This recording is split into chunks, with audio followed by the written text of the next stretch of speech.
The Legend of Zelda. It's regarded as one of the most traditional and yet groundbreaking series in video game history. With every entry, Nintendo manages to try something new and innovative, and reinvent what makes a Zelda game, as proven with Breath of the Wild's move to a more open-world style game.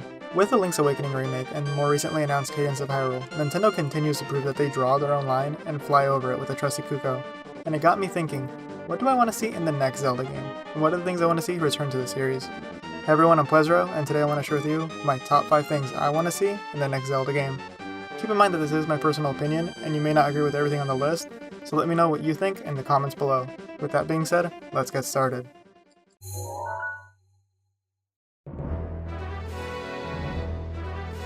Now starting off, one of my favorite things to do in every Zelda game is to collect the world's array of items to help Link on his adventure. From fan favorites like the hookshot, which made its debut in Link to the Past, to more boring, single-use items like the ball and chain and Dominion Rod from Twilight Princess. It's really a shame that there's so much disparity between these items' usefulness, because in the same game, we got the spinner, a useful item that Link uses to overcome obstacles and attack certain enemies. Now what I think Nintendo should do in the next Zelda game is actually design the world of Hyrule around items like this so that they're much more useful outside their origin dungeons.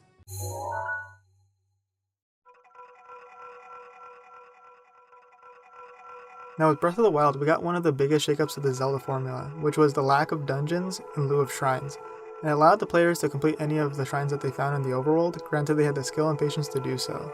But I, like so many other fans out there, were thrown off by the lack of themed dungeons in Breath of the Wild, and while the Guardians came very close, they lacked the aesthetic cohesiveness that Temples of Past did. For me, nothing beats the amazing themed dungeons like the Temple of Time from Twilight Princess, the Skull Fortress from Wind Waker, and of course, the Forest Temple from Ocarina of Time. Now the game that did this the best in my opinion was A Link Between Worlds. It gave players the ability to complete all of the world's dungeons in any order that the player wished thanks to the accessibility of renting items and the game's puzzles being more focused on the wall merging mechanic. And that's the happy medium I want to see more of in the future.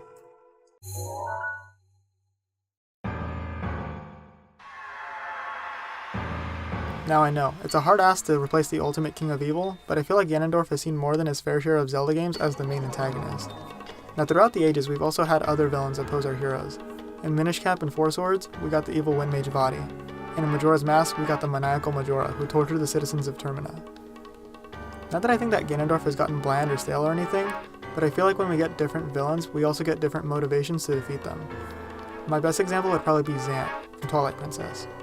Now this is one sick dude. He caused disruption all around Hyrule and spread the Twilight everywhere. And as soon as you beat the 3rd dungeon and collected the evil magic of the Twilight, he stopped you right in your tracks, and almost killed your companion right in front of you. Now it's a damn shame that he turned out to be just another puppet, because while I think that Twilight Princess gave us her best version of Ganondorf, it was really nice and refreshing to see someone else sit on the evil throne.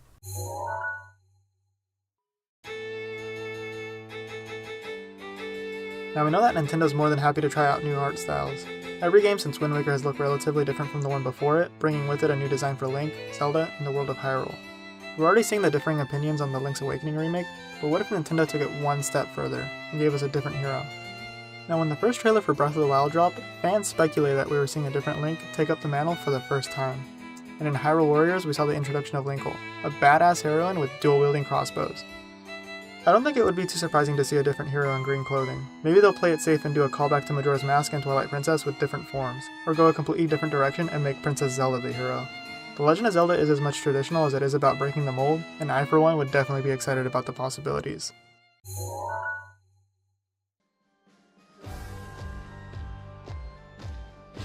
Now we've gone through a lot of things, but if there's really just one thing on this list that I could have in the next Zelda game, it would definitely be a soundtrack on the levels of Ocarina of Time, Wind Waker, and Skyward Sword. Now I love the Breath of the Wild music. I still remember the sense of panic I get from listening to the Guardians battle theme, and the sense of determination I get from listening to the Hyrule Castle theme is unmatched. But I feel like there was plenty of story points and epic battles in Breath of the Wild that could have been uplifted by memorable songs. Looking back at the entire series, some of my standout favorites are Linebeck's theme from Phantom Hourglass,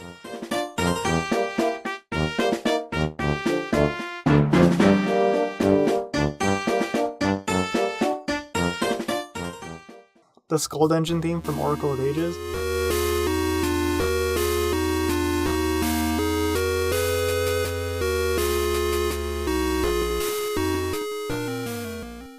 and of course, Girahim's battle theme from Skyward Sword.